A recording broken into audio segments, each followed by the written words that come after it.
안녕하세요. 홍프로 스포츠입니다. 적중하신 가족방분들 모두 축하드리며 무료 가족방에서 모든 경기 핸디캡 및 언오버 최종 조합 공유해드리고 있습니다. 적중률 높은 홍프로 가족방은 고정 댓글에 있는 링크로 문의 부탁드립니다. 4월 25일 해외 축구 5경기 분석 시작하겠습니다. 첫 번째로 맨체스터 유나이티드 대 셰필드 유나이티드 경기 알아보겠습니다. 먼저 맨유는 생산력을 어찌어찌 유지하고 있지만 문제는 수비다. 전방 압박의 완성도는 여전히 불안한 상황이고 지난 경기에서도 20분 만에 3골을 허용하면서 승부차기까지 가는 굴욕을 겪고 말았다. 맥과이어가 사타구니 부상으로 인해 절뚝이는 와중에도 교체할 선수가 없어서 바꾸어주지 못한 것은 덤이다. 셰필드도 수비적으로는 매우 불안정한 축에 드는 팀이라서 화력으로 찍어 누르는 것 말고는 답이 없어 보일 정도다. 이어서 셰필드는 맨유를 상대로 5백을 가동하면서 역습을 간헐적으로 가는 것으로 가닥을 잡을 가능성이 높아 보인다.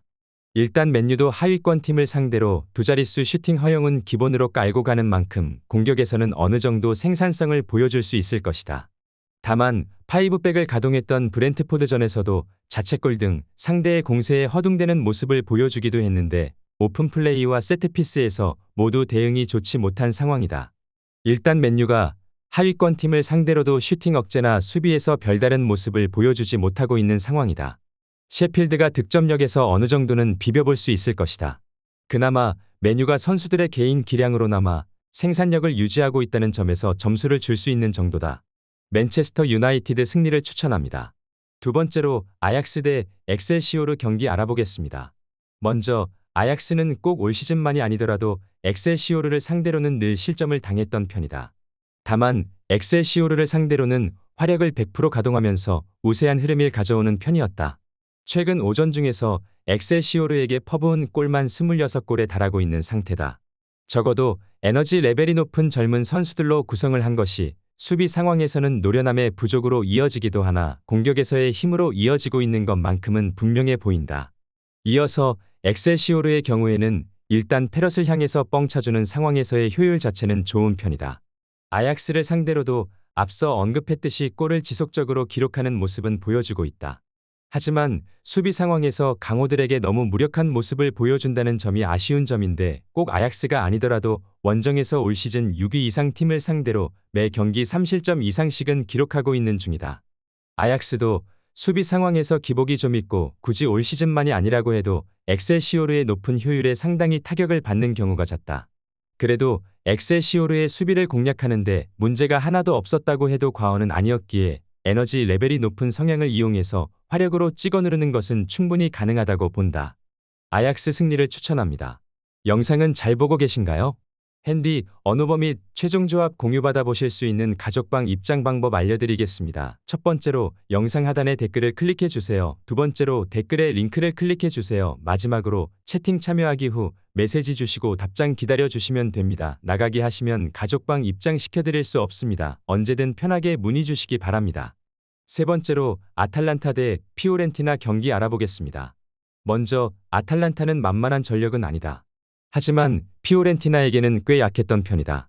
일단 아탈란타가 3백을 쓰는 모습이고 윙백들의 전진을 아주 적극적으로 쓰는 것이 키포인트다. 결국 측면 역습에는 어느 정도 피해를 감수해야 하는 전력인데 피오렌티나가 측면 공격이 풀리는 상황에서는 공격력 전반이 잘 통하는 편이다. 그렇다고 아탈란타가 피오렌티나를 중원에서 압도할 수 있는 전력은 아니다. 피오렌티나도 중원에서의 적절한 로테이션으로 중앙에서의 힘이 부족한 편은 아니다. 이어서 피오렌티나는 1차적으로 1대 0으로 이긴 스코어를 지키는 데 집중할 가능성이 높다. 다만 곤잘레스를 통한 간헐적인 역습이 어느 정도 효과를 볼 가능성도 있을 것이다. 아탈란타를 상대로는 최근 5경기 3도움으로 좋은데 측면이 피오렌티나가 아탈란타를 잡아내는 키가 될 것이라는 근거도 곤잘레스의 아탈란타 상대 성적이다. 피오렌티나의 박스 안 수비가 불안한 축에 들긴 하지만 일단 피해를 최소화하는 선에서 역습을 기대하는 것은 어느 정도 성과가 있을 수 있다. 일단 아탈란타의 측면을 피오렌티나가 잘 공략하고 있고 곤잘레스의 폼이 상당히 아탈란타를 상대로는 좋은 편이다. 물론 피오렌티나의 1차적인 플랜이 수비일 가능성이 매우 높은 상황이기는 하나 한 골 정도 실점한 상황에서는 얼마든지 측면 공략으로 전반적인 화력 보강을 할 수 있을 것이다. 무승부를 추천합니다. 네 번째로 모나코 대 릴 경기 알아보겠습니다.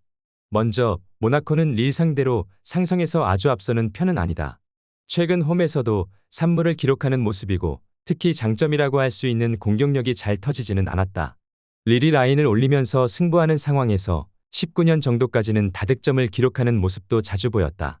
하지만 릴의 에너지 레벨이 수비에서 꽤 올라온 모습이고 모나코고 결국 중앙 진흙탕 싸움에서 압도적인 모습을 보여주지 못하게 된 것이 큰 이유일 것이다. 이어서 릴도 물론 주포인 데이비드가 고립되는 양상을 피하기 어려울 수도 있다. 릴이 높은 라인을 구축하는 만큼 주도권을 확실히 잡아야 어느 정도 할 만한 상황이 나오는데 에스턴 빌라 전에서도 원정에서는 상대의 강한 압박에 데이비드가 별로 활약하지는 못했다.